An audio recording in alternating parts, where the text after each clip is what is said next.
Hey everybody, welcome back to the 6th round post-fight show with me, Zane Simon, and my co-host once again, back on his bullshit, Eddie Mercado. Hey, We've got you back, man, just in time for UFC 322, one of the most exciting, most well-booked, most fun on paper looking UFC cards in a long time that delivered right up until the moment when it really mattered. yeah, it was rolling, man. Even It like was. the featured prelim was a fucking massacre, a total murdering. Like we almost watched somebody die, and sh- shame on everyone who was fading Bo Nickel. Shame on all of you. Was that you? Guilty. Oh, yeah. No way. The vibes are bad, man. The vibes are bad with Bo. I don't know. The Bo Like vibes are hearing him bad. talk, sure, but like Yeah. He's people got the. forget, like that's like he had 8 fights. No, I know. I know he can get better. I just. The vibes are bad. Oh, somebody says I'm muted. That's weird because I can hear you. Yeah, And someone else can hear you in the chat. So yeah, everybody. Okay. So apparently, play voltage. You need to chat less if no, you're you need gonna. to stop playing with the voltage. Yes. All right. Thank you, everybody else in the chat. All right. Anyway, I I admit I was fading Bo. Not that I thought this is what I thought mostly that this fight was going to be a terrible kickboxing match between two grapplers. And Like the Paul Craig fight. yeah, and it was kind of that, but credit to Bo, he stepped it up at the end and put Vieira away, so that every minute not watching Bo Nickel kickbox is a minute I'm happier.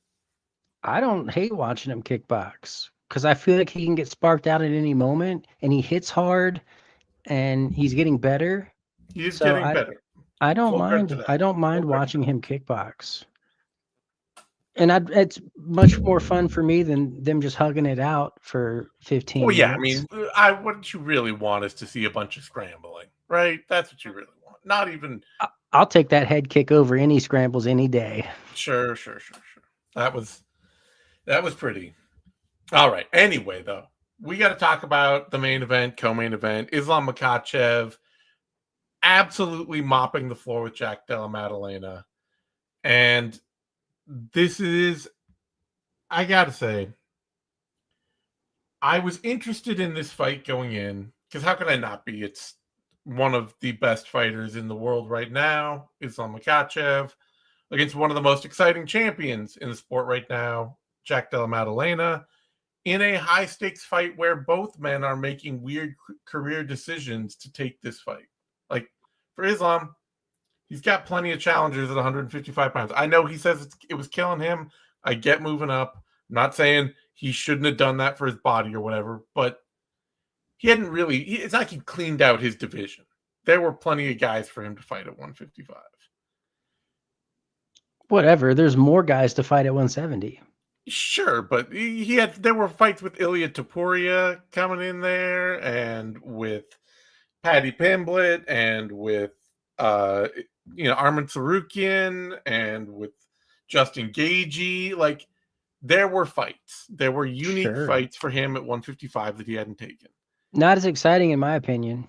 And for Jack Della Maddalena, he literally was barely champ. He was a fledgling champ. He had barely landed in the nest at all. He's a Barely beat placeholder. He was just a anybody. placeholder. Everybody knows this. Exactly. Total placeholder. It was either going to be Islam or it was going to be Shavkat. Period. He's a placeholder. Like love JDM. I fucking love his style, love his Yeah. boxing. He's fun. No shade to him, but come on now. Yeah, but at that point, then, it does make this. This was my big worry going into this, was that JDM would look just like a placeholder in a fight like this. You know?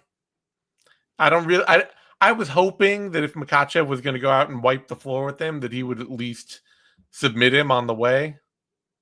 Something like Sure. that, you know? But to just have him go out and absolutely physically dominate him, it was a great show. I mean, it is absolutely a great addition to Makhachev's legacy. I'm interested to see him fight Shavkat. Now that's And not going to happen though. I'm going to officially predict it now. Islam will retire before Shavkat gets a title shot. that might happen. That might be. You heard it here first. I'm I have telling you. seen more than enough talk out there over the years from Russian fighters trying to get into the UFC and a few even who have already made it to the UFC and even made it up the ranks that the UFC does not like bringing in Russian fighters, does not like having them as champions, does not like promoting them. And not even I know Shavkat's not Russian, but the whole Soviet bloc of fighters, they don't enjoy it. You see the talk out there from Russian fighters. They say, like, I've talked to the UFC about getting there, and they're like, yeah, we've got enough of you guys already. I think it's more maybe a stylistic thing because a lot of them are just grapple heavy. Yeah, but Shavkat's like fun as hell. Yeah, he's not Russian. I don't know. No, but he's part of the former. Like, they don't sell them. They can't. Shavkat's no more saleable than Makhachev. Sure. That's the problem. Yeah, I mean, I don't speaking think English it's is the a big style. part. It's they can't pitch these guys to fans, and they don't want to have to deal with marketing them. Sure. But I will say this. Islam is officially more accomplished in MMA than Khabib. He is. He has eclipsed them. He has. And no, I mean, that's the thing with Khabib. Khabib has the legacy of never having lost a fight, and of course being champ, but he stopped before he established a championship legacy that would have placed him among the all-time greats. He built a fighting legacy that placed him among that made him a great fighter, but he did not establish a championship legacy that people then look back on and be like, oh my God. It's not Anderson Silva, it's not GSP, it's not John Jones in terms of looking at somebody. Yeah. In terms of looking at what somebody did as champion. And at this point, you're right, it's not Islam Makhachev. So, Islam is among the greats now. Yeah, he's immortalized. This is Hall of Fame candidate now. Yep. And man, looks like he is going to be an absolutely nearly impossible champ to beat. Like, I will be fascinated. The one guy I will say out there right now, looking at that division, because the welterweight rankings they're all turned up or turned over. They're fire. They're fire. That division is so fire right now.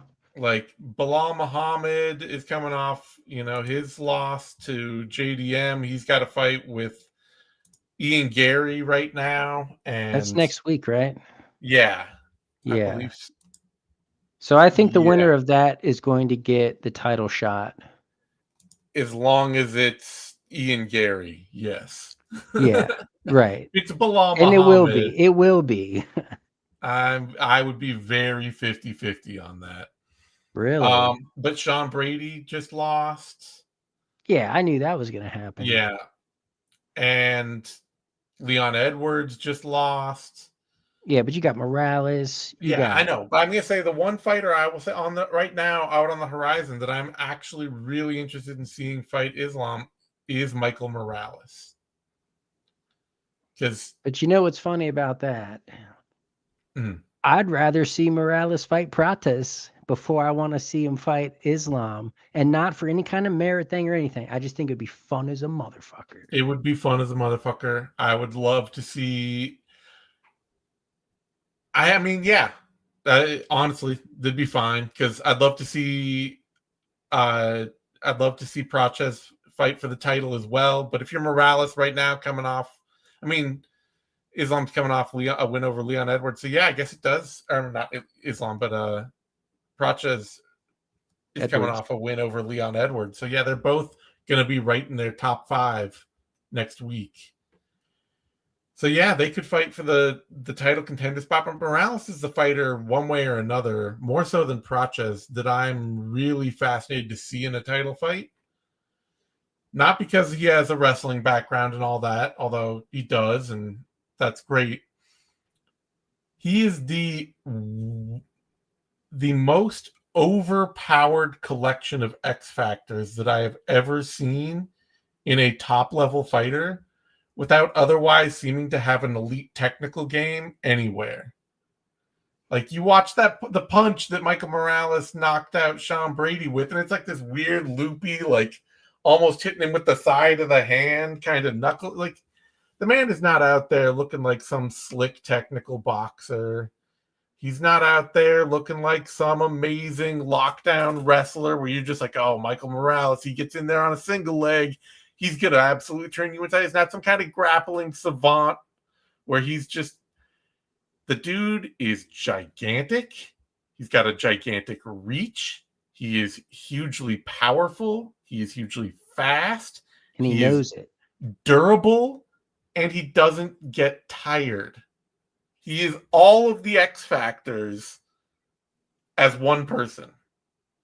And that is actually like the thing to me where it's like, okay, that might actually be interesting against Islam, because at that point you are huge and you're not going to get tired and you have all kinds of crazy range. He might be able to pull something out and just make magic happen. Yeah, I mean, I would like to see what happens when his grappling is tested. Yeah, I mean, Neil Magny tried and he turned Neil Magny inside out. I know. I would like to see that too. I'm not going to pick anybody to beat Makhachev right now. I'm just trying to imagine, because like if I think about Pracha or I think about Gary, I really don't think those are going to be competitive title fights. I don't know. Like, I'm just going to pick Makhachev out of hand with like no question. Well, I can't pick against Makhachev, period, against anybody. Yeah. But Ian Gary surprises people. Like, he surprised the shit out of me in that Shavkat fight. Like, he showed the fuck up, So I think Gary could make it a little more competitive than it would look like it would be. Yeah. I mean, I'm not up against seeing any of them, but Morales for me is just such an X factor that to go out and just smoke Sean Brady like that. I mean, I know Sean Brady has had his issues here and there. I fully expected it. 100% expecting it. Yeah. I picked him. Did you pick him? No, I didn't pick him. Oh my God. Michael Morales isn't good at anything. That's the thing that bugs me. What are you talking about? He's good at knocking motherfuckers out. I know, but it's not like he's good at knocking motherfuckers out because he's a great, like, striker. He's like Yuri Prochazka, but without all of the samurai stuff. The non-karate version. Yeah. Where it's just like, okay, you're just this gigantic kind of messy. No, you know what it is? He's a middleweight. That's what it is. He's a middleweight fighting at welterweight. He's got that middleweight style. But that's another thing. Like the way he was winging those punches at Brady, I don't think he can do that for 5 rounds and not get tired. I've never seen him get tired yet. Like, well, you've never seen him in 5 rounds either. No, I haven't. But even in fights where I've seen him, have a really sloppy, ugly fight and make a bunch of mistakes or do stuff that like seems like it should get him tired. The big thing always seems to be that Michael Morales just doesn't get that tired. I want to see him 5 rounds against Prates. That's all right. That's what I want to see. Fair enough. Prates might just win that fight because he is a much cleaner striker at the same range. He's a sniper, more of a sniper. Much more of a sniper at the same But he's also hittable. He is, yeah. So that's really interesting. It'll be a firefight. Anyway, we should also talk about the actual fight itself. People noting JDM just, I don't know. There was people talking like, did he come in with his leg already injured? I don't think he I did. don't He just know. Islam kicked the shit out of him. he plants really heavy on it. He always has. And I think Makhachev just crushed it. And other than that, though, this has always been the thing. And people, he worked with Craig Jones coming into this fight. He worked with him for the past couple of years. So there's been a lot of talk about like, oh, JDM's grappling is way, way better than it used to be and all that. And that's true in some ways. But the problems for JDM have not been necessarily that he couldn't technically compete with guys on the ground. He doesn't go out and get subbed a lot or anything. It's that his first reaction instincts are often terrible. And they're that way because he's a fighter who very clearly does not like to ever settle for being defensive anywhere. Like, JDM never wants to be like, oh, I'm going to step in and punch you and you clinch up with me. Oh, I better stuff this shot and really carefully get away and reset and get back to range. He's like, no. If I think I can do something nifty and find a way to turn this fight on its head, I'm going to go for it. It's like Dustin Poirier is that way too.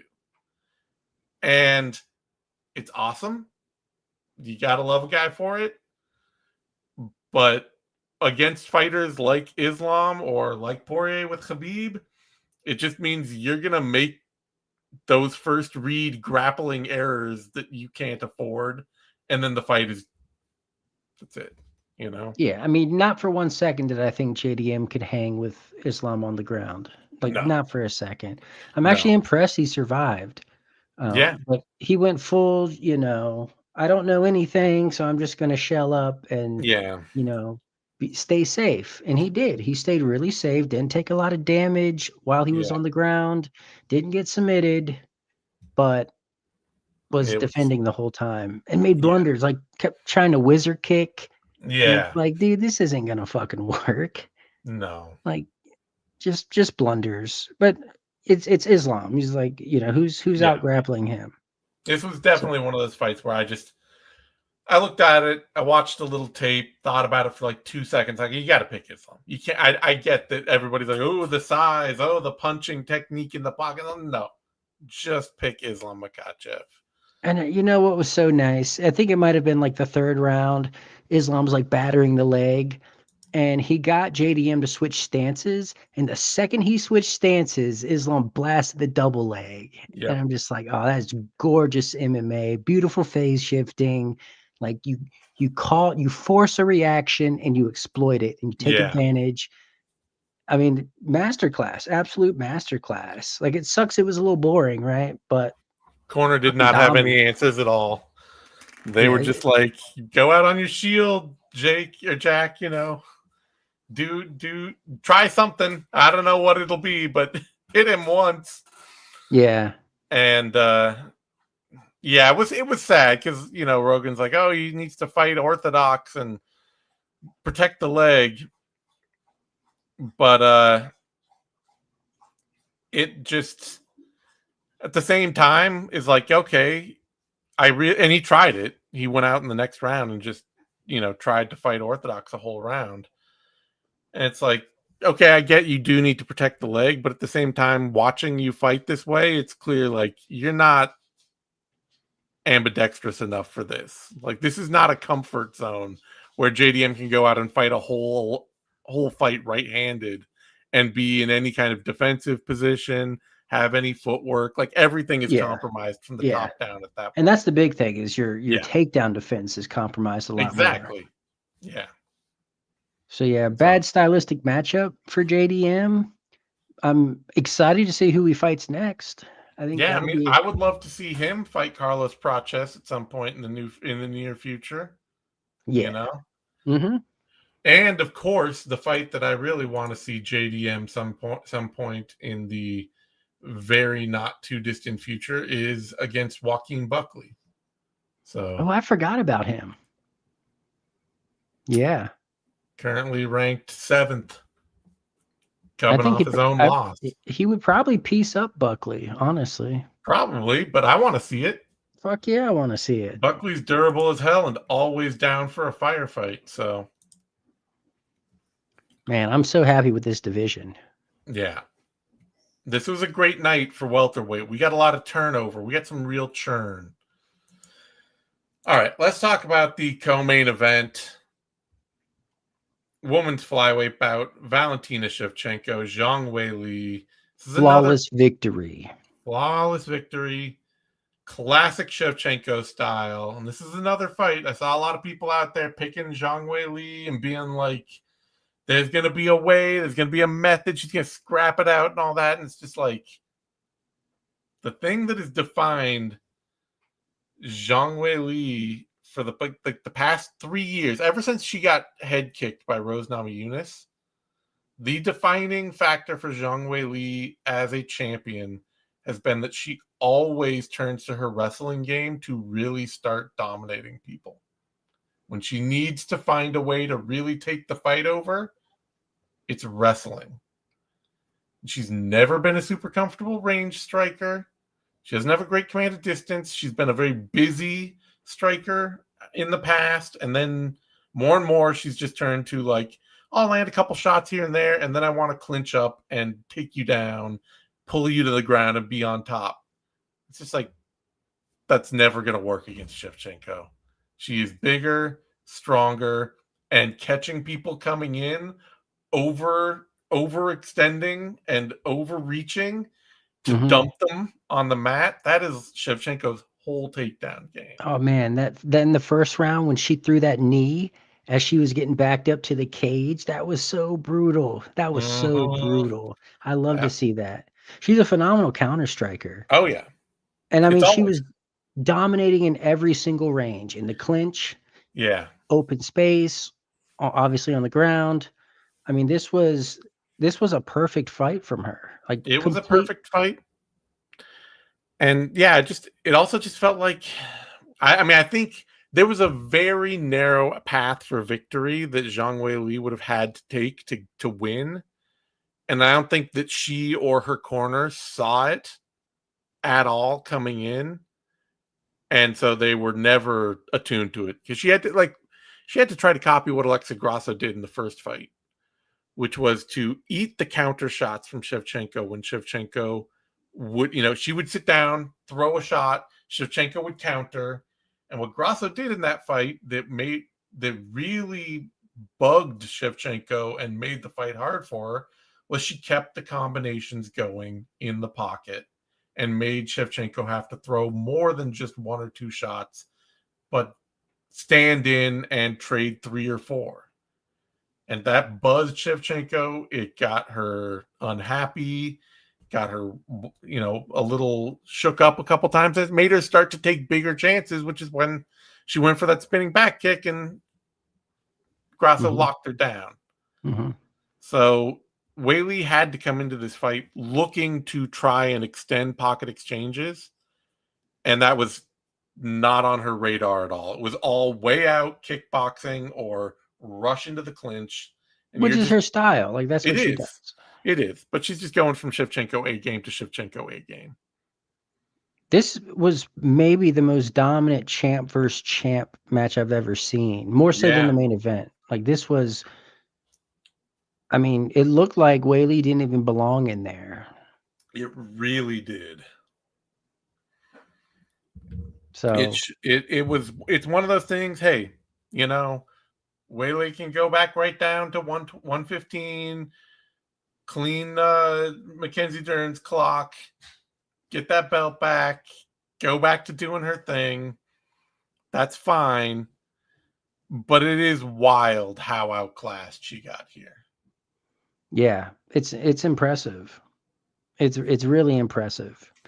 And Shevchenko was kind of giving me some weird vibes this week with rocking the sunglasses nonstop everywhere. Oh, it's that partner. It's a UFC meta partnership. They've got some the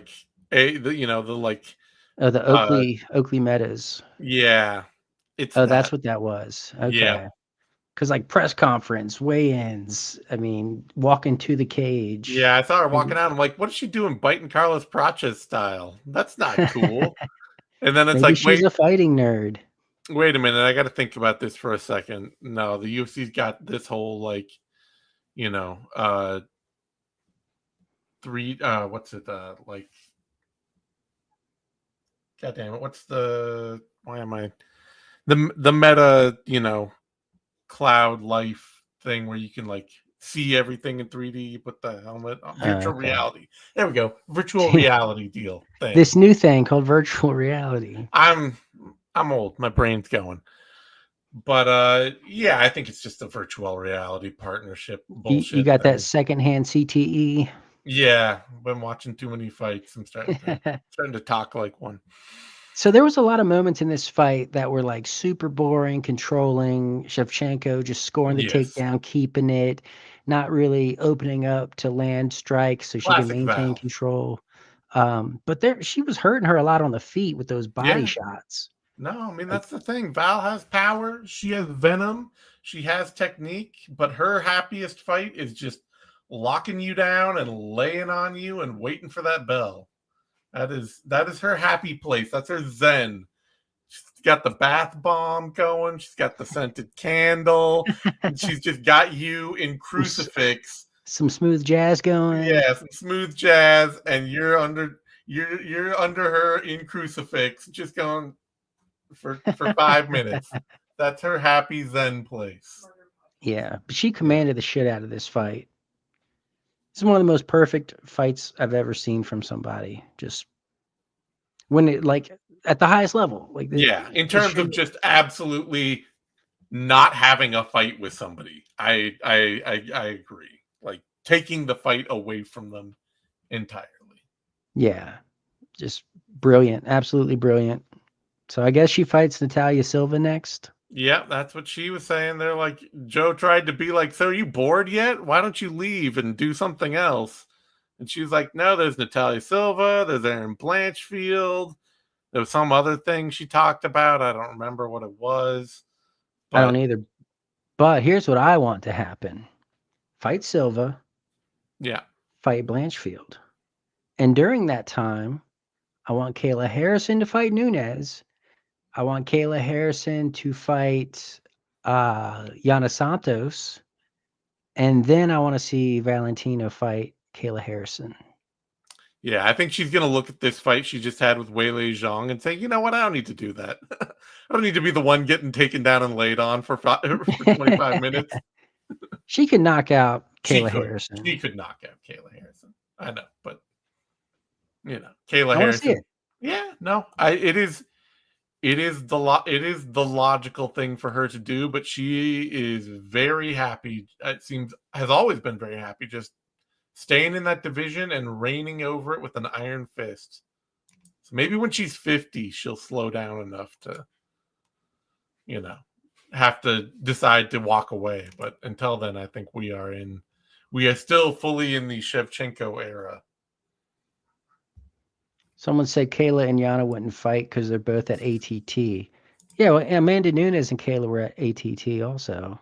Yeah, I mean, I think I don't think Kayla cares about that, honestly. she's not going to fight Yana Santos just because Yana Santos is never going to win enough fights to fight for a title. But She's already won enough fights to fight for a title. What are you talking about? I mean, it's women's bantamweight, so you're not wrong. But she's Oh, by the way, I got to gloat for a second. Al she's not Zahabi, even. Oh yeah, hold on. Al Zahabi needs that title shot. I know you've been fading him, but Al Zahabi needs the title shot. he did it. He did it. He caught Marlon Vera sleeping. Which, most people Yeah, do nowadays, but yeah, but yeah. Look, I mean, it's women's bantamweight, but Yana Santos isn't even ranked in their top 5 in the UFC rankings right now. And I realize the UFC rankings are trash, but that's still what they go on. And it's women's it's bantamweight. If not you what can't be they top go 5, on. if you can't be top 5 in the women's bantamweight division, then you know, She's number 5. yeah, but she's barely. Rocky Pennington doesn't even fight anymore. Or maybe she does. I don't know. I haven't seen her Yeah, in I a don't long know. time. But Anyway. Vieira just lost. You got Dumont, but Pena already Dumont is more lost. likely to get that title shot. No, All right. That brings us to a welterweight bout. Michael Morales, Sean Brady, and yeah, Morales cooked him. I saw like Morales out there leaning super heavy on that front leg. I'm like, man, Brady has to get in there and like pick out a single leg on that. The leg is right there. It's right there for him to do it. And Morales is throwing these big wide shots. The potential, it's right The there. leg's there, but the hips aren't. The hips aren't. It's true. He kept his hips back really well. But the moment I started typing that, Morales just started doinking him in the side of the head. And it's like, okay, never mind. This is over. It went exactly as I thought it would. Exactly as I thought it would. My picks are on my Instagram, by the way. If anybody wants my picks, they're on my story. Yeah, no, you should. And you should take Eddie's picks. He, for years, was top of the Bloody Elbow fight picking crew.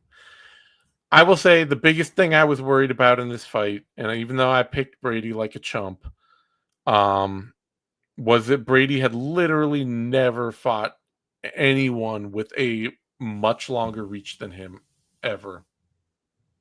And yeah, that turned out to be a huge problem. He had no idea how to fight through the distance. He's one-dimensional also. I mean, he can't strike. He can strike well in bursts, and he's gotten a lot better since losing to Bilal Muhammad. He's never fought a dangerous striker before. Yeah, I mean, well, he's fought dangerous strikers before. He's just never had to strike with a dangerous striker before. I mean, Leon Edwards is dangerous. He's not. No, the fuck he's not. He's not. How many decisions does he have? He did land a head kick and knocked one person out. But who's he fucking hurting? He doesn't have the venom. He's got beautiful technique, but he doesn't have the venom. Sure. He doesn't have the one-hitter quitters. Aside from that one head kick he did land. Fair enough. But this was the first time he faced someone scary. Yeah, that is true. Young and scary. Yeah, that's fair. That's fair. But yeah, he's never faced somebody scary. And the big thing for Brady was always just that he looks good striking for a while. And then it used to be that he would start to get a little overwhelmed and he would panic and just totally shut down the way Gilbert Burns does. Because he can't strike, but yeah. Yeah, but I mean, it wasn't like he would be fine up until that point. You know, it's not like he's out there looking like Matt Hughes in 2009, you know? Yeah, but it's a fake it till you make it kind of thing. Yeah, and I thought he had stopped faking it. He looked better later. He's been more collected and all that, but no, clearly not. Nah, he's just been fighting old dudes. Yeah, yeah. So great win for Morales. Like I say, he's the wildest collection of X factors I have seen in a long, long time. Just seems like every elite metric is there for him, but technique, which is kind of wild to me still. But you know, that can come. Technique is like the one thing that can really come with time. So that is, you know, he's young. He's young, and enough training could, you know, you can learn better. Like, it is something you can learn technique a lot better than you can learn how to be like fast or strong. Yeah, true. Right. Or you can't durable. Really learn those things. Yeah. You know. So but on the same token, as you age and you don't have that developed technique as your fundamental base. Oh yeah. I mean, but we're still 10. We should be 10 years from a point where for sure that kind of thing drops off, and he could be. I mean, there's a good chance he'll get the belt.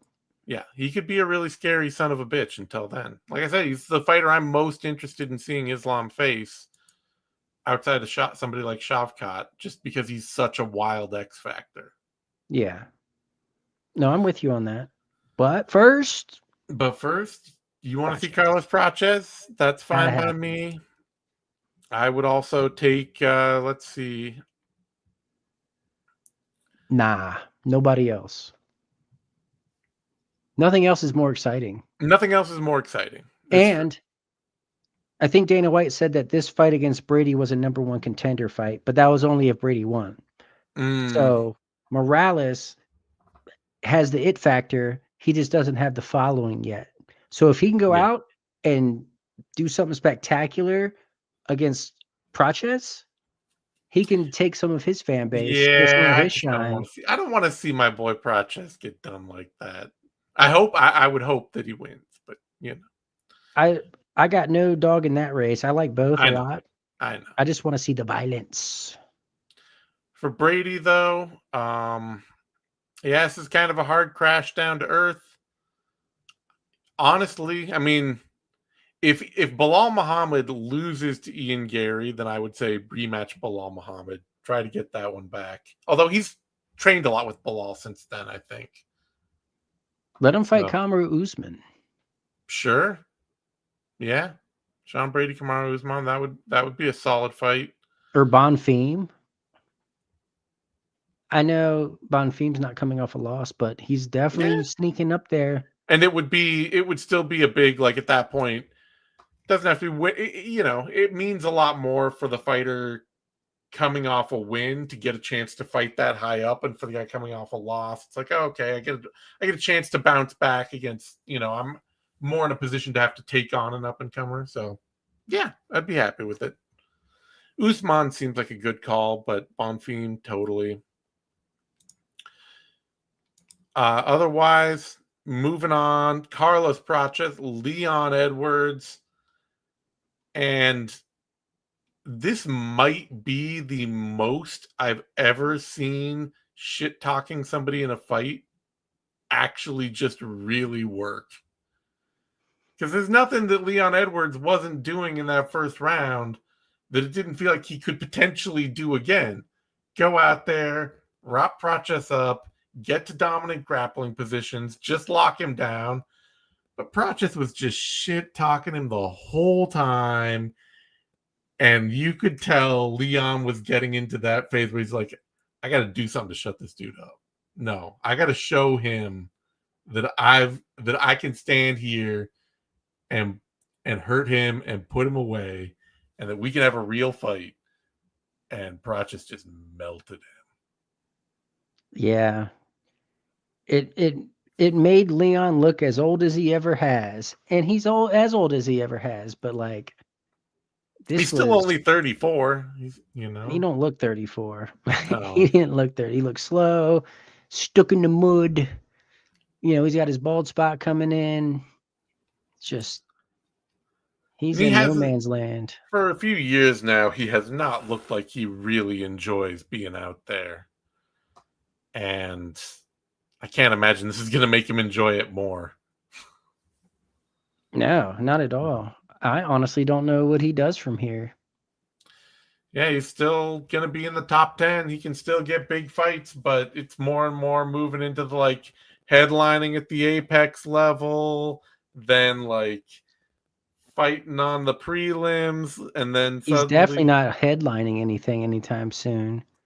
Maybe if they go to England or something yeah. and Aspinall's unavailable. But like if you really look at who his last wins, Colby Covington, Usman twice, Nate Diaz, RDA, Gunnar Nelson, Donald Cerrone. Like he hasn't beat anybody that on the yeah, rise. of any relevance really at all. I mean, Usman's ranked 5 right now, and he got a great win over Buckley. But if Kamaru Usman fights for a belt again, I'll eat my mic. You know. Yeah. uh The old guard is getting the fuck out of here. They are. I guess looking down the division, he could fight like Jeff Neal. I'd pick Jeff Neal, but I don't know if I can pick Leon against anybody. yeah, that's what Not I was look. saying. It's that like he just doesn't seem like he hasn't seemed like he's been fired up for a fight in a long time. Let him fight D-Rod. All right. That'd probably be like a good step down for him. And if he can't cut it against D-Rod, he's out of the UFC. Yeah, they'll keep him around for another 5 years, but I understand the sentiment. I don't know. He's 3 losses in a row. The UFC Finished straight twice in a row. they don't like to get rid of anybody these days, for better and worse. I mean, he's no Sam Alvey. Yeah, I know exactly. He's not. Who's fighting Robles Despain for a karate combat title coming up here? He actually just fought like an internet troll. I don't know if you saw that. Like some dude kept calling him out, talking shit on like TikTok. And was like, I'm gonna come fight you, Sam Alvey. And Sam's like, all right, come to the gym, blah, blah, blah. And so they had this little thing, and Dan Henderson was the referee, and like Sam flatlined him. Yeah. Like face plant flatlined. We make fun and all that, but I'm not ever going to play fight with a lifelong career fighter. They don't. No, especially Sam Alvey, of all people, who's massive. Yeah. These people take a lot of delight in the opportunity to really hurt people. That's why they have the job that they do. And if you set yourself up and you sign a waiver and you say, yeah, we'll throw down, like you are signing yourself up for so much pain. Yep. Go watch that video of Dominic Cruz fighting the gym troll. Like, Dominic Cruz tries to beat that man to death. And this is Dominic Cruz. Like, tiny, going out there, being like, he's palling around with Uriah Faber now. But you give Dominic Cruz a chance to beat you up, he will take it. Yeah, for sure. No, trolls are crazy. Yeah. I mean, Sean Strickland's doing it all the time now. Yeah. There's some influencer. Well, you got to get his win somewhere, right? Damn. All right. Where's Charlie Zelenikov, or what's his name? Yeah. Where's that guy at? We need to get him in the UFC. But so yeah, you're talking Praches Morales. That works great for me. Yeah, that's probably the best thing to do with Carlos Praches, honestly. And it needs to be a 5-rounder. I don't really want to see him fight Shavkat or Usman or Gary. He already fought Gary and lost. So Morales Praches does really feel like a great fight. Although I'm interested to know what it is that Praches was John with Dana White at, because it looked like one of the after the fight, because it was one of those conversations that's like, we're being polite and I respect you, but also, did you see what I did and are you listening to me? Because I have something to tell you. It was a very like... Well, I think he was just trying to politic to get a face-off inside the cage with the winner of the main event. That's what he was angling for. Was that would make sense, because I know Dana White said something about like, I don't, something like, I don't like that or something like that. And I know Dana White always talks about hating letting fighters get in the cage to face off live, which and definitely not going to happen. Sometimes I hate it. That wasn't going to happen with Islam. No. Maybe if JDM won. Especially not after Islam's whole team just got into a huge brawl with Dylan Dennis. Oh yeah, John Pork beat up Dylan Dennis. Yeah. You see the video? It's Dylan Dennis's little red feet in the air, like waving around. There's like people pile in and try to punch him. Why was he even there? Oh, he's got an influencer boxing match to promote coming up. That's the only way he knows how to promote a fight, is to get in one. Gets beat up. Yeah. Good publicity, I guess. Yeah, people are talking about him. I just talked about him. I don't want to talk about Dylan Dennis. I don't know what the fuck I'm doing. All right. Benoit Saint-Denis, Beneil Dariush, and... I was sad about this. I thought Dariush could out-hustle. You picked Dariush? Look. He gets finished every now and then. But Benoit Saint-Denis is not a guy I think of as like a one-hitter quitter fighter. And if you're not going to absolutely snuff Dariush out, and you have to out hustle him in like a grappling battle. Mateusz Gamrot couldn't do it. Renato Moicano couldn't do it. Belmont Anthony couldn't even hang with Moicano. Like, Dariush is really hard to beat in that kind of fight. I mean, didn't BSD beat the shit out of Moicano in that first round, right? No, he got absolutely shit kicked in that first round to the point that his eye closed, and then he hung around in round 2 and kickboxed with Moicano, and then the judge had to stop the fight because he couldn't see. Okay. He got shit kicked on the ground by Moicano. Fair enough. And he had shit kicked on the ground by Dustin Poirier too, you know? He didn't get shit kicked on the ground. Well, he got shit kicked on the feet. Yeah, that's true. That's right. He pulled Dustin to the ground and didn't get a lot done there. Yeah. But Dariush, yeah, he's, you know, he's becoming a senior. He's 36 now. He's got the gray hair, going silver fox. He looks so much older than he is, but yeah, he is old. And he missed weight. And he comes from a camp where they sparred really hard. Like that was the norm. Coming out of Kings. Yeah. You know, Rafael Cordero. So a lot of miles. It is the thing with Dariush too, that like once every 10 fights or so, he just has to get slept immediately so bad that you think that he should never fight again. Yeah. Happened against Ramsey Nijam in 2014.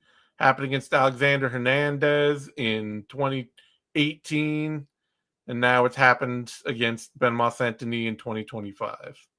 I just think he's already peaked. And well, of course he's already peaked, yeah. Benoit is in his prime. And I like Benny a lot. He's an awesome human being, but I had to pick against him this time. But I didn't think it was going to be a 16-second knockout. Yeah, I mean, sure. I figured if it was going to be Dariush losing, that it would be that way. But I just didn't think that I didn't think Saint-Denis had that in him to go out and just be like, especially like the way it happened, like off a clinch break. Like what? It's like, does he got the what is that shit called? Like the plaster of Paris, you know what I'm talking about? Like when the boxers would put cast on their hands. Got the loaded wraps.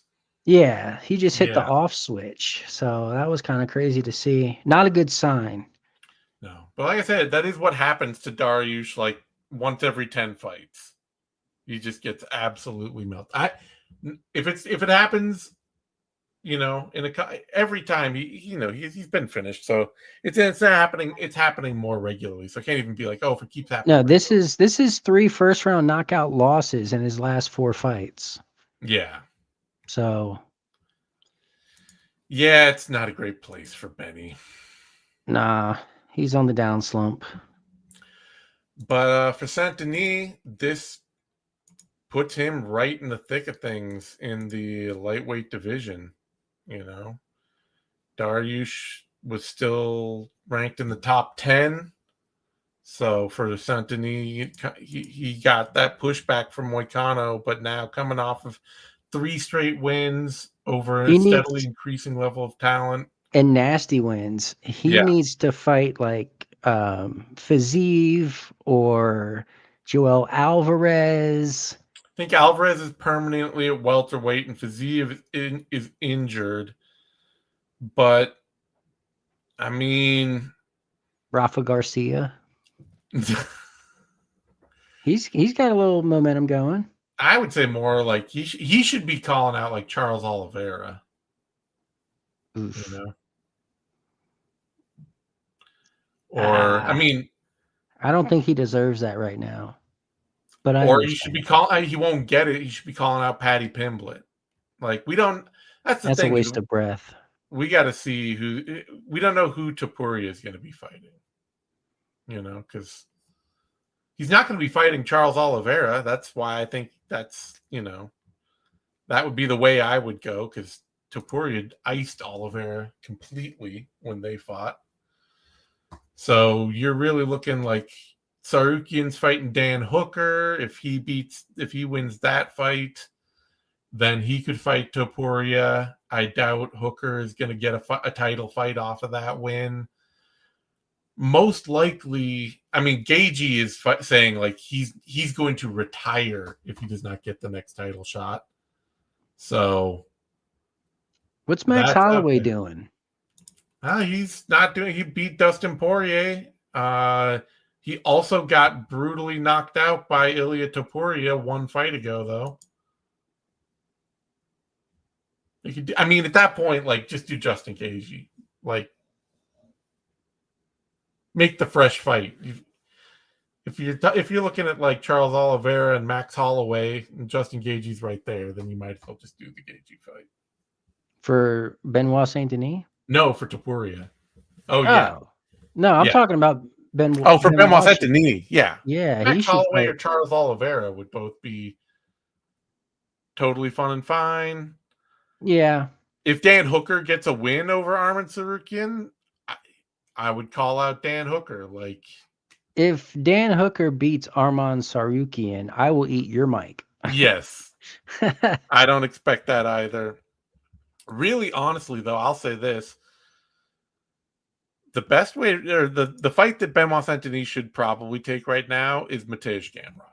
That's the fight. He's coming off a loss, though. He's coming off a loss, but I don't think he's going to get anybody ahead of Gamrot that's coming off a win. Because all those guys up there, if Hooker beats Tsarukyan, he's going to be gunning for a title shot. Pimblett's going to be holding out. Gaethje's holding out. Holloway and Oliveira are going to be holding out. Like, nobody is going to be looking to fight down against someone like Saint Denis. Oliveira doesn't hold out. Neither does Holloway. So that could happen. Well, I said Charles Oliveira, and he said no. So I'm trying to figure out. Because it's such a big jump. Like, he's jumping, but you know. But Charles Oliveira's in a holding pattern out there, and he doesn't have anything to do. That whole fucking division's in a holding pattern. Yeah.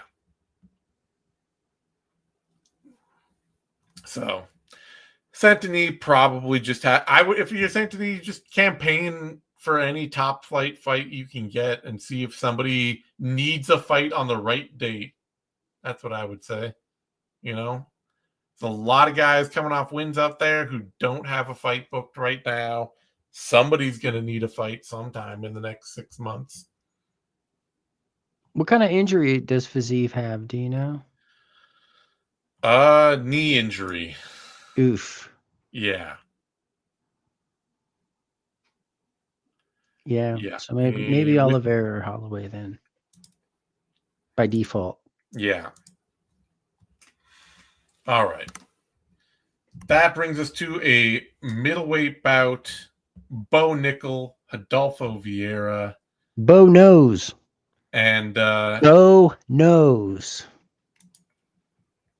He is at the very least back on track. I will say I was impressed. His boxing looked improved. I don't want to see him boxing. That's not a thing I enjoy, but he's getting better at it. That's crazy, dog. He's had one bad fight on the feet boxing. He's never had a good fight on his feet boxing. He's been when he was fighting bums. When he was fighting bums, he or looked Bobos. like a guy who couldn't box fighting bums, but who was punching them. Yeah, like I'm fine with that. It's not like he's pillow fisted. No, like he's not pillow. Packs a wallop. He does. And honestly, he picked Rodolfo apart. He did. Like a talent agent. He picked him apart. Like he beat the shit out of him. Did you finally get it? Yes, talent agent. No, I got it. I was right there with you. Okay, all right. It's not that funny doesn't mean that I didn't get it. He was beating the shit out of him. And I love the way he came out and just ragdolled him. Mm-hmm. And then he's like, all right, now I'm going to stand with you. I got you thinking about the takedown. I don't want to be here. My last match, the grappling didn't go my way. I'm just going to stand here and pick you apart from the outside. And that's what he did. And actually, credit to Vieira for taking as much as he did. Like he was taking some pretty hard shots. But damn, that head kick was brutal. That was a great head kick. I love to see it. That's what Love he to see his needed. game evolve. The vibes are still bad, but this was a good course correction. And I will say, I'm impressed that he got back in there as quick as he did, because he's been handling a lot of his career in this very like influencer fashion that is just kind of weird. And I figured it really felt like when he lost, because he even like he was saying all the time when he got to the UFC, like, I'd never fight on the prelims. They put me on the prelims, I'll quit. That kind of stuff. Sure. So I really thought he would just kind of take a bunch of time off and go do other stuff. But Nope. no, he jumped right back in. You And like completely he looked dismissed better. the mind of a champion, you know? Well, it's not so much dismissing the mind of the champion as I am just dismissing, it's a bit like I guess it's a bit like, and maybe this is it. It's a bit like Henry Cejudo when he first got to the UFC and he wasn't taking it that seriously. And everybody said, like, oh, he's going to be gone in a hurry. And then He they made him lost. fight up a division Yeah. and he started getting his shit together. And then he lost and he got way more serious about it. So maybe that's Mhm. it. Maybe this is a really reinvigorating moment for him. And That's the mind of a champion, though. When champions lose, they don't yeah. fucking like it, and that motivates them to get better. And it's not So like he hasn't had a long history of athletic success. So yeah, I still expect he can do things. It's just, you know, I the don't think I've vibes ever are bad. seen someone who could benefit from a translator more than him. He needs a translator. I don't know if you saw the clip of like, I don't know if it was it like one of Moicano's guys or like someone, he was just at this event, but they brought in Moicano to translate for him. And the guy said like 2 words. And then Moicano was just like running his mouth, saying that he said a bunch of shit that he didn't say, but it was funny and cool. Yeah, yeah, yeah. That's what Bo needs. He He needs a does. translator He to does. speak for him. A hype And man is what they call it. nah, he needs someone talking for him. Well, yeah, he needs somebody out there who's on the mic telling everybody how great he is, how awesome he is. Then he can come out and be like, "Hey," and then they'll just push him back off, and the hype man is back, right? Yeah, Yeah, because what a flub. Honestly, you score a nasty head kick like that, and then you just start flipping the bird to the crowd and making them boo. You score this awesome knockout and you're getting booed. Like the and you're vibes are like at bad. home, like you're in America, like you should have been getting all the cheers and the praise. It should have been USA chants, the whole nine. But like he found a way to turn the crowd against him. Yeah. That's insane. What a missed opportunity. Let's see. Who do we got here that he could actually fight How about next? those elbows? Those were gorgeous. Those Those were were so well timed. I no, liked what I saw in this fight.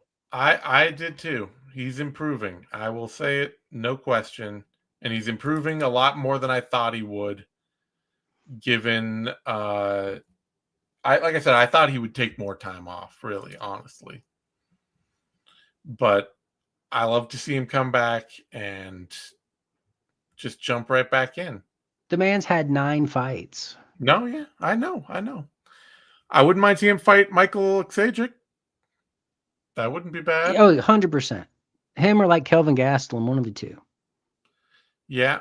Could also honestly, it would be a chance, but I think it would be a good levels test. He could fight Christian Leroy Duncan. Yeah, that's good. He's coming off a great win. Yeah. He's coming off a great win. He's an exciting electric athlete. Somebody could really put a scare into him standing. Or Joe Pyfer. Yeah. Could fight Joe Pyfer. That would be interesting. Be very difficult to tell who was who in the middle of the fight if they got to scrambling. A little bit of a mirror match. Yeah, but the ultimate bad vibes match. Right. Both two dudes that just absolutely cannot open their mouths without you being like, God, I don't want to ever hear this guy talk. Man, maybe they would merge into one, and Yeah. it would either be like synergy, and they would just become like the ultimate worst person on the mic ever, or it would cancel out to Yeah. where it's like it's either going to be constructive or destructive interference A here. One of big the two. orange Voltron. Anyway. Yeah. All those he's in the point where he's Hold on. Someone in the chat said Bo Piper. Win. yeah, Win. Hard win. we need to he's at the point where we need to start getting those upper mid-level action fighters, guys that can really hurt him, are really dangerous, and let him Yeah, see if he can Olasechek control. is perfect for that. Yeah. All right, that brings us to a middleweight bout: Gregory Rodriguez, Roman Kopylov, and honestly, great fight from Gregory Rodriguez. Really, The reserved Hobo Cop. he knew he had the pressure. He knew he had to be on the front foot. He took the fight to Kopylov the whole time.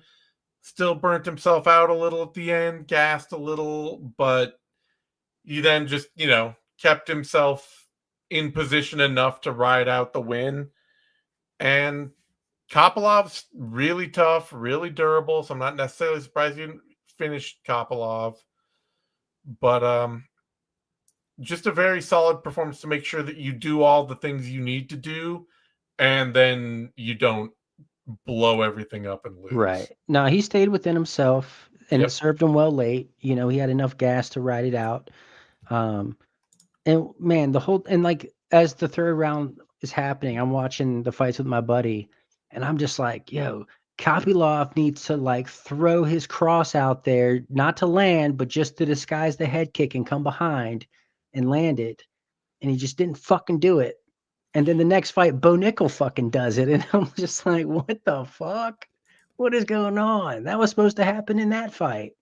Yeah, I Kopylov. picked Hobo Cop, but I thought Kopylov would have at least like really hurt him more than he did. Kopylov is one of the most unidirectional fighters in a sport full of unidirectional fighters. Like, the dude is a killer on the front foot, and everything going backwards is just compromised. His footwork is bad. He cannot back up without putting his hands down at the same time, so that he's backing up and his feet are getting out of position, and his head is up and his hands are down. So every time Rodriguez steps in to hit him, he has to pull his hands up to try to shield. It's like your hands are already, like, you're already a step behind the punch coming in at you. It's just, man, he has so much better footwork than Hobo Cop, and he when probably he's should have going won this fight. forward, but not when he's going backward. That's the thing. It's everything for him is built going forward. Everything falls apart going backward. So as long as Rodriguez could keep him scooting backwards, he just always had the advantage. Yeah, he didn't like that power coming back at him. No. He was not a fan of that. I wouldn't either, right? Yeah. So good performance for Hobocop. Good for him to go out there, know he had the pressure, put the pressure on, do the work, and not burn himself out trying to finish a really durable guy who could still come back and hurt him late. I want to see him fight Paulo Costa. Yeah. That's a perfect match. Probably won't happen, right? With how infrequently Costa's so and he's also expecting to Costa was supposed to fight next week against didn't he just fight? I feel like he just fought Kopylov. Yeah. Let's see. What was maybe am I You might be tripping. I might be tripping. Oh. Yeah, he fought Kopylov back in July. Yeah. There's some announcement coming in from somewhere that he was going to fight, but nah, that probably doesn't mean anything with Costa. If he doesn't have a fight already booked by for next week, then that's not happening. But Heavyweight yeah, top would be perfect though, or like Edmund Shabazian. That'd be Shabazian good. would be great too. Let's see, Aliskerov, yeah, Aliskerov, however you yeah, say it. Alaskarov, that'd be a good one. Pfeiffer too, right at the bottom of the Yeah. rankings. That'd be a hot fight. I mean, really, just any of those quality action matchups in the middleweight division, I'd be down for it. All right. That brings us to a women's flyweight bout: Erin Blanchfield, Tracy Cortez, and this is the kind of rematch I love to see. Stakes are high, potential top contender on, fight on the line, and enough time passed that the fighters are different. Mm-hmm. And man, Cortez was doing good, looking solid, and just, I'll say it, Erin Blanchfield has leveled up on the ground in some big ways. Like, they grappled a lot in their first fight, and Cortez could win out scrambles, and that clearly is not the case anymore. Honestly, it's a lot like the Sabatini Chepe rematch. A rematch I hate. You hated it? Oh yeah. Like that it happened? Yes. Why? Because Chepe Mariscal's got a bunch of he had a bunch of momentum going. He's carving out a space as a really fun action fighter. Last thing I need to see is him on some early prelims rematching a dude he already beat. Where if he wins, he's gonna win the same kind of fight, and if he loses, it's gonna be because he just gets out grappled for 3 rounds. I hate it. Fair enough. This fight, Blanchfield Cortez, love it. This is for real stakes. This is something real on the line. There's a real good reason to do this rematch. And the upshot of it is that Blanchfield might get a title shot out of it. It was a great fight too. Yeah, it was a very good fight. Like Both women Cortez was doing her thing on the feet. Mm-hmm. But man, the way Blanchfield just ran through that double leg, that was insane. It's one of the first times I've ever seen her really pursue a takedown that hard and to drive through contact. Like all the way across the octagon. That is one of the biggest things that is missing in women's MMA in wrestling. Most MMA. Most MMA. And most MMA in wrestling. Yeah. Is that kind of follow through, that drive through? That drive through the hips. So you got to make the contact and keep the momentum going. So many fighters, they hit their opponent and the momentum dies right there. Mm-hmm. So to see that, man, Blanchfield, that's great. Like that is the missing component of her game at an elite level, because she's a high output. She's not the most techno striker out there, but she's aggressive and high output and a venomous grappler. But she was not a dynamic wrestler. So and the way she locked up that rear naked choke in such an unorthodox position, and she knew she had it, so she stuck with it. Oh, that was fucking fantastic. That was great. So, yeah, I mean, if you're Blanchfield at this point, Natalia Silva might have next, but she also might get hurt. Like, you just sit and probably wait for Shevchenko. If Shevchenko is mentioning you as a possible contender, then you might as well probably just sit and wait. Because, it's either Although that. she has been sitting and waiting, right? She had that Macy Barber fight fall through. Yeah. I mean, it's either that or I guess you can try fighting Alexa Grasso. Oof, too risky. That's what I'm saying. Is it like you either fight Alexa Grasso or try to get the Manon Fiorot fight, back and try to win that? But those are huge too recent, risks. though, I feel like you mostly just have to sit and wait because, like I said, the UFC tries to make Shevchenko Silva, and Silva's knee, her knee blows out. That's your title shot. You know what? I could also see them booking Blanchfield and Silva because Shevchenko was talking about she had some injuries she had to take care of. So who knows Yeah. how long she's going to be out. Yeah, I mean that would be the way to get a true number one contender between them right now. But if I were either woman, I'd be like, not doing that. I've earned a Yeah. title shot. Yeah, for sure. So, and for Cortez, she's improving. She's getting better. The pieces are there. It's still just not quite at the elite. So she could honestly fight Alexa Grasso. That might be a good fight for her. I don't think it'd be a good fight for her. I don't know. It's a good opportunity for her. I don't know about a Alexa good Grasso fight. did not look good in her last couple fights. So, but then they're against Shevchenko and Silva. I know, but Yeah. or she could. Let's see. Has she already fought Miranda Maverick? No, that wouldn't be a bad idea. Cortez Maverick, Yeah. or try taking on Rose Namajunas. But that's a big risk too. Yeah, that is a really big risk. Oh, she already did fight Rose Namajunas. That's right. Oh Namajunas yeah, beat her. those are four. Maybe she can like take another big risk and sign up to fight Macy Barber. Yeah, Macy Bar. Nobody's gonna want to fight Macy Barber. Macy Barber has a fight already booked with Karine Silva. So, Oh, does she? yep. Hmm.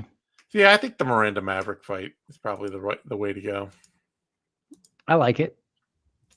All right, now we get to our highlight performer of the evening, Ethan Ewing, The against parlay buster. Malcolm Wellmaker, and I will say, I didn't pick Ewing going in, Nor did I.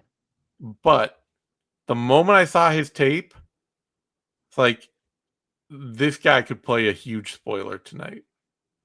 And I would not be at all surprised. Because Wellmaker is not a round winning fighter.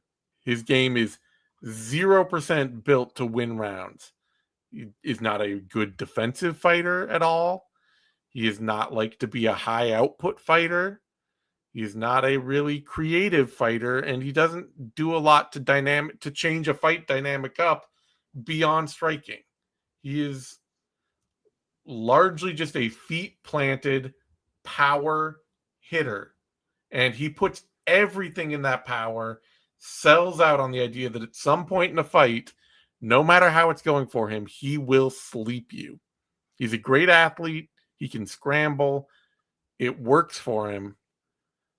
But I watched Ewing. I'm like, man, if this guy comes out, he's slick, he's fast, and he's really confident. If this guy comes out and he just puts it on Wellmaker from the jump, he could catch him totally off guard.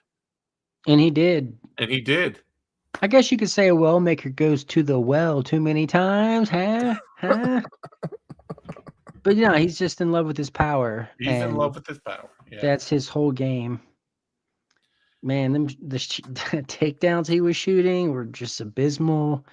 His defense is abysmal. I mean, he has really good reflexes, right? Yeah. Tremendous Great reflexes, power. great power. But he doesn't he leans on his left hook or right hook too much.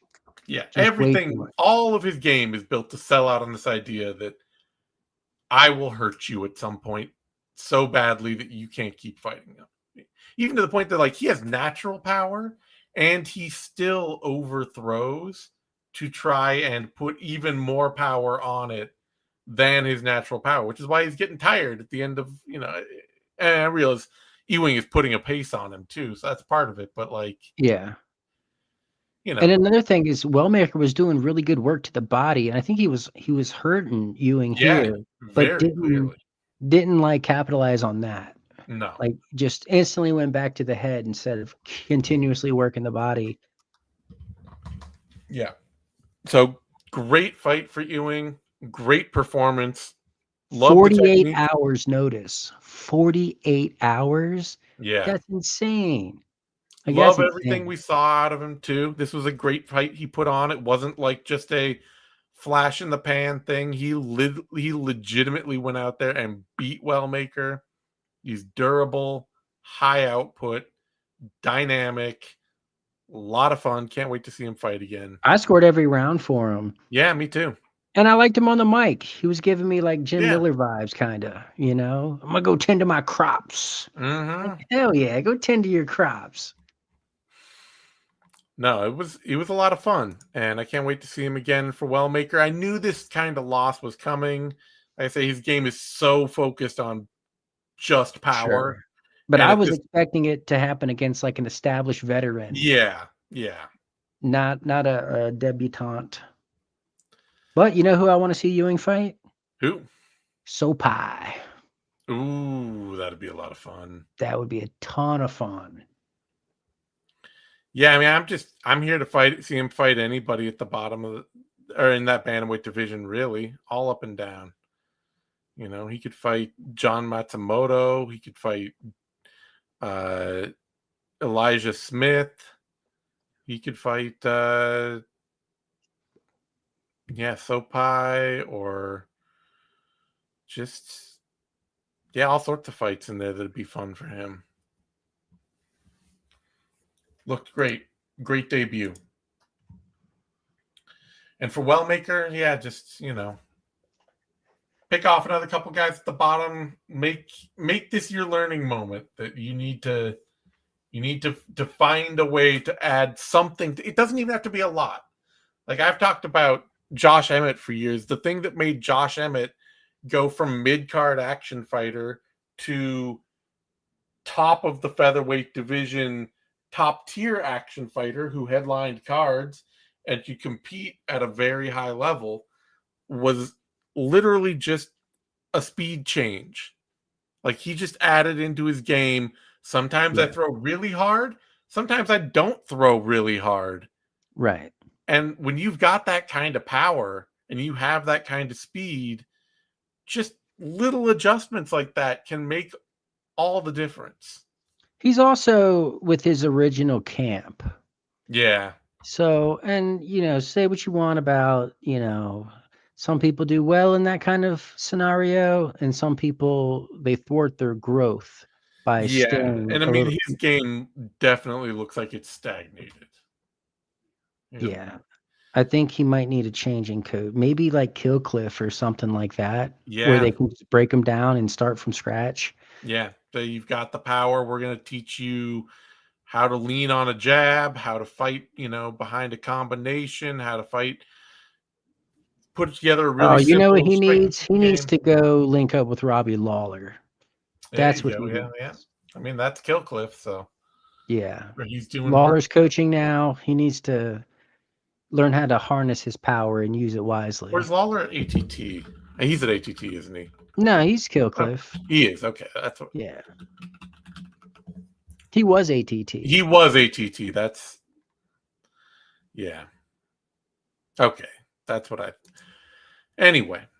Yeah. I mean, that kind of, I am always the biggest Henry Hooft fan in the building when it comes to actual work that he does as a coach to teach guys more skills. The only worry Not I would great have, in the corner. Shitty in the corner, no, right? getting in the corner. And For I will say coaching. that the danger with a fighter like Wellmaker, who's already in his early 30s, is that having a camp like that really breaks somebody down. Like, we saw Luke Rockhold go to Killcliff, and it's just like, you can't take away the only things that a guy is good at and then build them up at that point in their career. You might end up needing to be more in a camp that, like Eric Nixick or somebody like that, who just sort of can like put a little layer of flourish on what you already know, Yeah. Or the dynamic it up a MMA little. lab.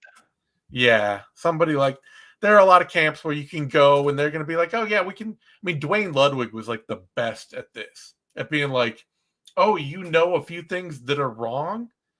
Here's 4 combination techniques that I will teach you that you can pull out at any time in any place that will instantly make you look like a much more dangerous striker.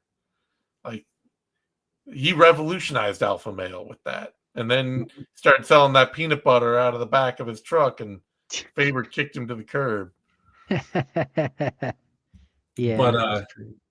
yeah, that might be more what he needs. Anyway, good hard learning lesson for him. Great fight from Ewing. That brings us to a middleweight bout. Kyle Daukaus, Gerald Meerschaert, my man. GM3, I gotta say that I think this is the end of the road. This is I think our man Gerald here is cooked. He's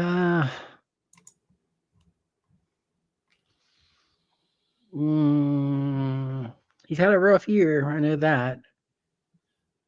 Yeah, he's got 4 straight losses, and they each won quicker than the last. Oh no, the Brad Tavares one was a decision. So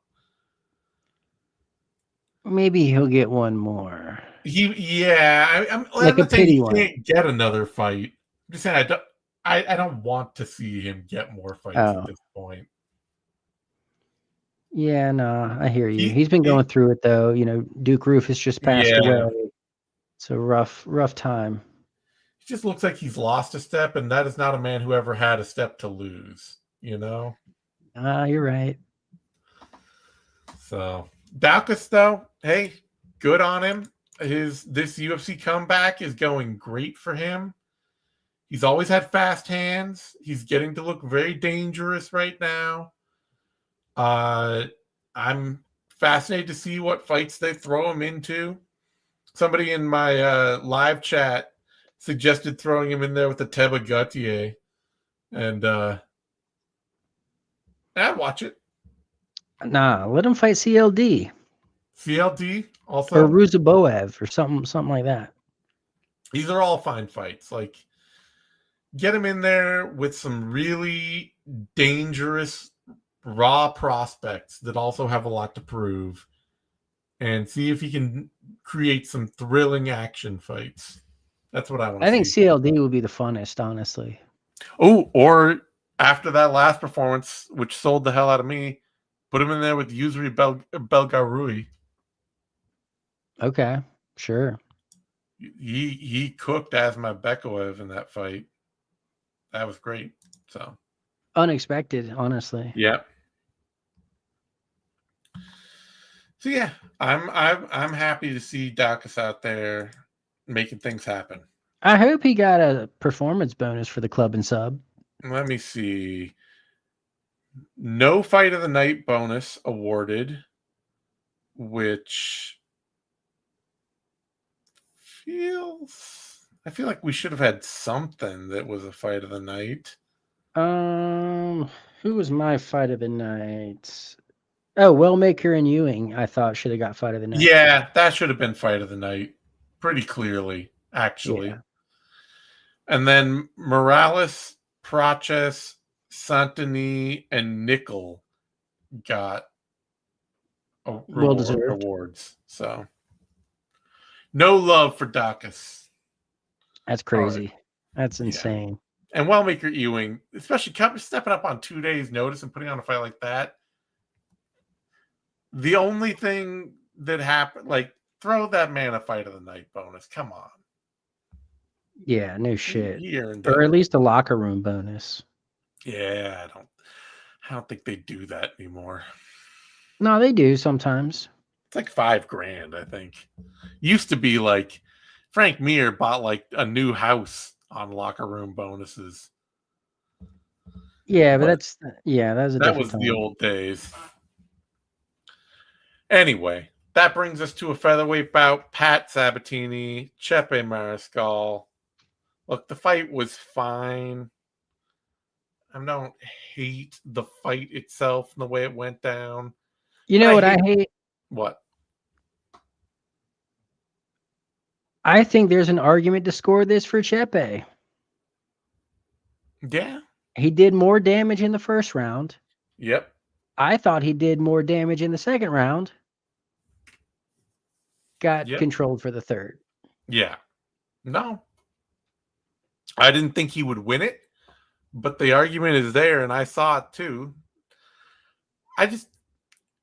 Which I also still hate, because it's just like, man, Chepe Mariscal has been one of the most fun fighters, just totally random pickups that the UFC has made in a long time. And I think I hate his management more than anything. Because, like, you already won this fight. And you've won, like, 6 fights. I mean, when's the last time Chepe Mariscal lost a fight? It's been a minute. It was Sean Soriano in CFFC in 2020. Yeah, so he's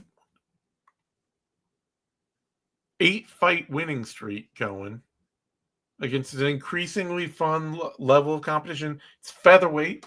There are tons of fun-ass fights you could put him in. You know, you could have him out there fighting Andre Fili.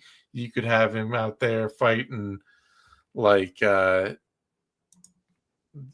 see, who... You could have him out there fighting, like, I mean, there's a ton of people. Nathaniel Wood, or, you know, I don't know, Jamal Emmers or whatever. Just a ton of people. But you put him back in there with Pat Sabatini. It's like, okay, if Pat Sabatini wins this, it's going to be because he locks him down on the ground and drags the life out of him. And I just don't want to see it. It's the last thing I need to see for Chad. And it's going to be on the early prelims. You didn't even give this guy a chance to, like, shine in front of an audience. There's nobody in that building for that fight. Nobody's watching the card at that point. Like, you just had the same fight that they had in, like, CFFC or whatever. Only this time, Pat Sabatini gets a win back, which, great for Pat. I got nothing wrong with Pat. Whatever. It's just not what I want to see. No, I hear you. But like I said, I think Chepe probably should have maybe won this fight. Yeah, sure. That makes it worse. Yeah, it does. It really does. He did all the damage. He did all the damage. He gets a loss. His win streak comes to an end. And being the UFC, they will keep this man down on early prelims where nobody will watch him. He's too much fun for that. Yeah. Well, you know what he needs? He needs to knock somebody out. He needs to finish somebody. He's not blessed with power, Chepe. No, he's a dog, though. He's just a completely fun action fighter. So, what do you do with Sabatini now? You know what you do with him? What? You put him in there with Yusuf Zalal. I was gonna say Yusuf Zalal. Yeah. Let them figure it out. You know what I mean? That's the thing, is that, you know, Sabatini's already been pushed back a couple times against Diego Lopez and Damon Jackson in the UFC, but he is on a 3-fight win streak and he is 35. So you got to keep, you know, you got to throw him up against the borderline of the rankings every time he goes on a little run, or you're just wasting time. So, I mean, Yusuf Zalal is ranked number 7 right now, though. So there's no way that happens. Yeah, you could do. Fuck. I don't give a fuck. Make that fight. That's the only. They're not making that fight. That's you could have him fight Patricio Pitbull. I don't want to see that either. I know. See, where's Bryce Mitchell? He's down at bantamweight now. Damn it. Yeah. William Gomes? Or yeah, the winner of Melky Costa and Charrier. Sure, or you know what? Nathaniel Wood is just coming off a win that was kind of bullshit. You can do that. Yeah, but you're trying to take someone as fun as Wood and put him in a fucking fight with Sabatini. Look, man, I'm already mad. So Delgado and Chepe would be fun. Yeah, no, there are tons of fun. Every fight with Chepe is a fun fight, except for this one. except for this one, which And is why maybe I hate use it. of the law. Yeah. All right. That brings us to a women's strawweight bout. Fatima Klein, Angela Hill, and yeah, Angela Hill's. I mean, she's not as cooked as Meerschaert because it's women's strawweight, and they're not gonna stomp her the same way. But she has lost. I think there's a step She's has been over the lost. hill. She's over the hill, and at that point, like, I mean, I'm not saying Fatima Klein's not good. This was a great fight, great performance. Hill is never easy to beat. Klein dominated her, but I also Everywhere. feel like Hill used to always be competitive, even in these kinds of fights. And lately, the last couple of fights, she's just not even looked competitive. Like, she did not have anything for Lucindo. She did not have anything for Klein. And it's just kind of, it's not that fun watching Angela Hill just get controlled by everybody. She's getting pieced up too. Yeah, and pieced up and everything. Like, she just doesn't. It's not happening anymore. So No, it's true, but you know, she's like over 40, so it's bound to happen. she's Someone old. gave her a round somehow, I some know. way. I don't know. I don't know how. That's a kindness round. See, did that Yes. actually? Was Hill actually ranked? She was, which is, Yeah, she was 12 coming in. that's all bad. It's So good for Klein though. It gets her in the it's good for rankings. Klein. So yeah, Fight get like her Denise Gomes or something. yeah, get her a fight with Denise Gomes. Get her a fight with Alexia Tainara. Get her a fight with Jillian Roberts. Well, Robertson's booked against Lemos, but yeah, something like that. All right, middleweight bout Baisangur Susakayev against Eric Makhachev. And you know, I think Susakayev is still going to be one of those fighters that a lot of people. He's going to be a fighter that a lot of people cool on. I think because he came in with a lot of hype, and every time you watch him, you're like, "Is this guy good at anything?" I don't think he's ever spent any time on defense. Yeah, I think that's his problem. he's young, he's huge, he's very fast, and he's very aggressive.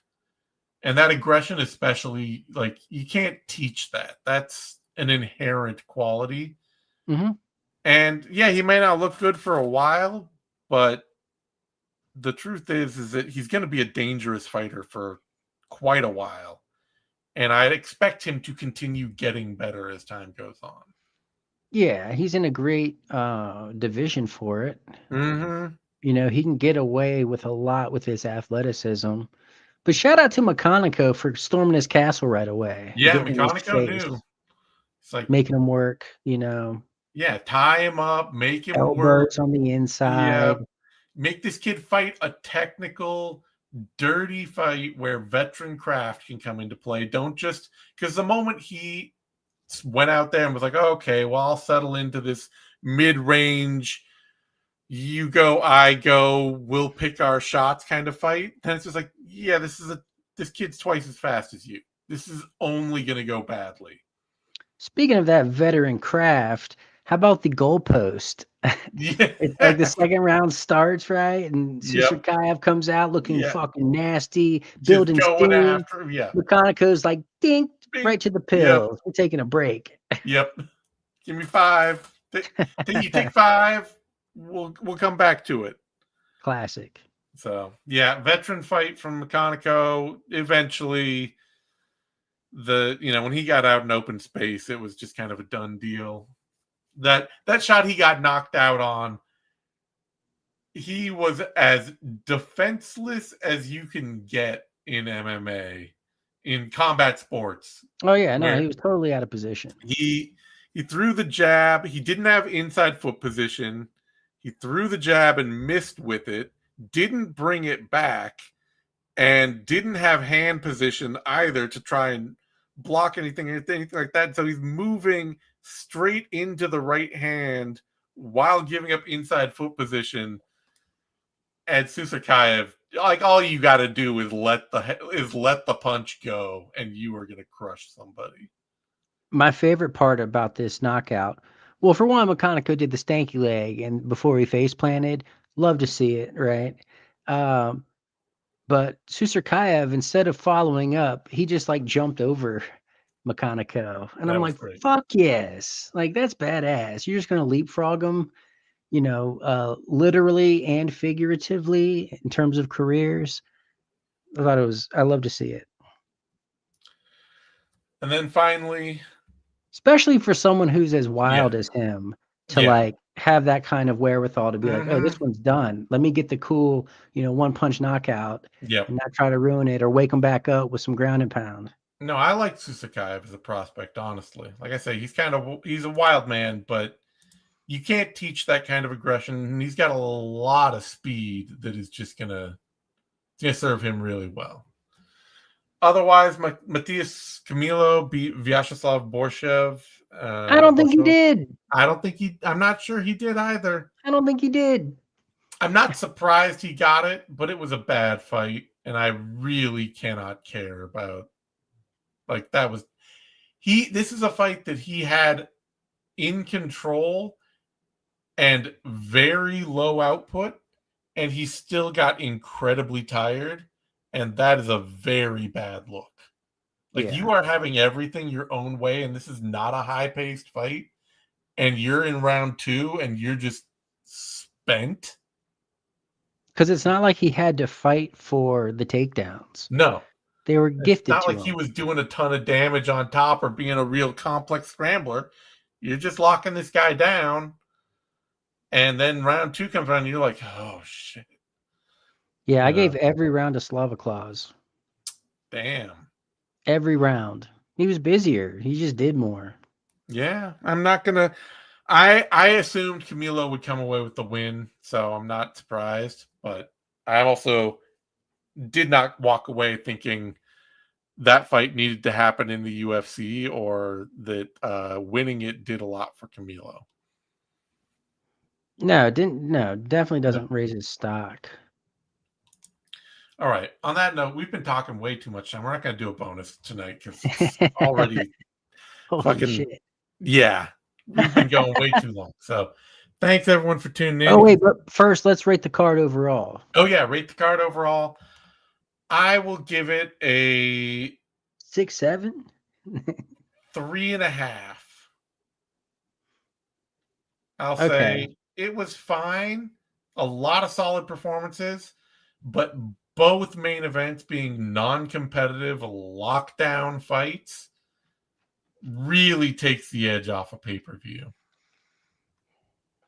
The Valentina fight, I can give a 1 or a 5 because she did do damage on the feet also, and it was so flawless, and it was so I can appreciate that. But yeah, no, it does hurt. So I'm gonna go 4 though. All right. You were caught up by the technique on display. So no, I was caught up with like the Bo Nickel fucking head kick, and then Morales and Praches. Like I really liked the highlights were high. Yeah. All right. On that note, got a Substack link below. Hit up that. Help us out.